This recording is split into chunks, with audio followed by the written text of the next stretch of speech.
Hi there guys, welcome to another episode of the Cover Zero Show with me, your host, Simon Conboy.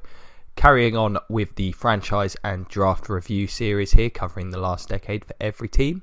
This episode will be focusing on the Los Angeles Chargers.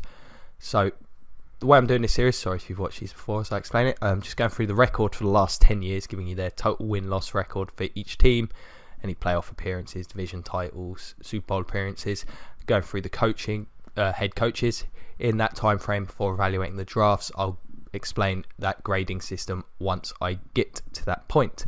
So the Chargers now in LA, of course in San Diego for the entirety of this decade.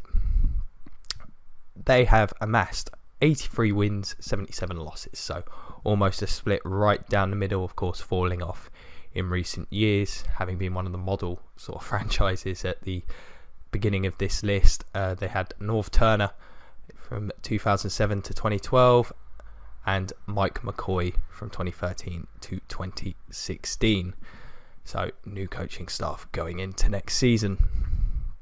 In that time they amassed 4 playoff appearances and 3 division titles, the 3 division titles being the first 3 years of this list being covered. So, as we know, they fell off recently. Let's get to the drafts and see if that's anything to do with it. So what I'm doing with this grading system is I'm going through the first 3 rounds, each pick made. These are the rounds you expect to get starters or contributors to the team. If the pick was a solid, decent pick that performed as you'd hope, the team will get a +1, being a bit more strict with first rounders, taking into account positioning in the round more than in later rounds. If the pick was mediocre, it won't affect the score. If the pick was a bust, that will be -1. For rounds 4 through 7, I'm designating certain players as value picks. Most picks in those rounds don't have any impact in the league. Any that do will be highlighted and give the team a score of +1. So 2007, the first round selection of the Chargers was wide receiver Craig Davis with the 30th pick, a wide receiver. He did nothing in his time in the league. He was an absolute bust. In the second, Eric Weddle, the safety, a superb player for a number of years for them, now playing for the Ravens. That's an absolute home run of a second round pick right there. In the third, Anthony Waters, a linebacker. He did nothing. He is also a bust. In the fourth and fifth, we've got a couple of players. I'm going to combine them together to give one value pick, as I've done a few times before in this series. Scott Chandler, the tight end, who's had a reasonably long and successful career for a pick made in that round, the tight end, and Legadou Nane, a wide receiver who was a contributor at points for the side. Neither one on their own enough to constitute value, but I believe together I will give the team a +1 bump for the 2. In the 2008 draft, their first round selection was Antoine Caisson with the 27th pick, a defensive back corner. He was a mediocre player, was fine, not a great pick, but probably not quite a bust. I thought he was fairly solid at points in his career. In the third, Jacob Hester, fullback / running back, got to say a bust really, didn't do too much. Moving on to 2009, in the first round they selected Larry English, the pass rusher, with a 16th overall pick. That did not work out at all. He was an absolute bust. In the third, Louis Vasquez, the guard, pretty solid pick, decent offensive lineman, maybe average, but not bad for a third rounder. He's had a pretty good career. Moving on to the 2010 draft, we've got Ryan Matthews, who was selected with the 12th overall pick. The running back, I feel he was a bust. He's had a reasonable career, but too many injuries. Considering where he was picked, I think you'd have to say he was a bust, in particular for the Chargers, where he just could not stay healthy. In the third round, they selected linebacker Donald Butler. He's gone on to have a reasonably solid career. Not quite good enough to be a solid pick, but maybe it should be, but I'm just going to hedge my bets on that one, not grade it. And in the fifth, they picked up Cam Thomas, a big defensive tackle. By no means a major contributor, but a reasonably solid player, good value in the fifth. Between that and Donald Butler, I think I'll give them 1 point for sort of the two of them as a pair. In the 2011 draft, first rounder Corey Legit with the 18th overall pick, defensive lineman. He's been okay, a bit up and down. I thought he started his career really well. He's kind of fell off a bit since. I'm just going to go over mediocre pick there. okay player. It's just a shame he's not really built on his early success. In the second, Marcus Gilchrist, the defensive back. He's gone on to have a reasonably solid career. I'll just about edge that one into being a solid selection. In the third, also in the second, linebacker Jonas Mouton. He's done very little. Has to go down as a bust. And in the third, Vincent Brown, the wide receiver. He has also been a bust. We've also got Sharice Wright, defensive back. That's another bust there. Moving on to 2012, we've got Melvin Ingram, the 18th overall selection. I've spoke about him in previous videos. I think he's a very good player. The sack numbers aren't there, but he plays the run well. Solid pass rusher. Has improved as his career's gone on. Got off to a slow start, but I think at this point that looks like a very solid pick. He's a good football player. Definitely a solid there. In the second, Kendall Reyes, the defensive lineman. He's been a pretty solid overall contributor there. Not a bad player by any means. I think a very solid, decent pick for a second rounder, so they get an extra one for that. In the third, Brandon Taylor, a defensive back. He's done nothing. He was a bust. And in the fourth, Ladarius Green. Of course, never really got to see everything he could do due to the presence of Antonio Gates, but he's by no means a bad player. His career should continue to improve, you'd hope.